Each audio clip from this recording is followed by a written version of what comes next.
I'm Chef Jennifer Booker, the owner and executive chef of Your Resident Gourmet. Today we're going to make a fun drink. It's called Dirty Draws. These are the ingredients.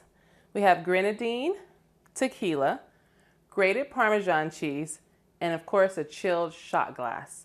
Very simple to make. You want to serve it as cold as possible, as quickly as possible, and I would say drink it in one shot.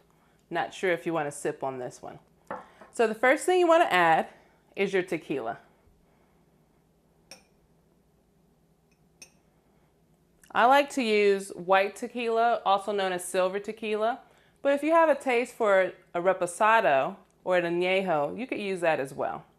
The second ingredient is grenadine, and this is a red syrup, has a really nice, great, sweet taste, and we'll just add a few drops of those right on top.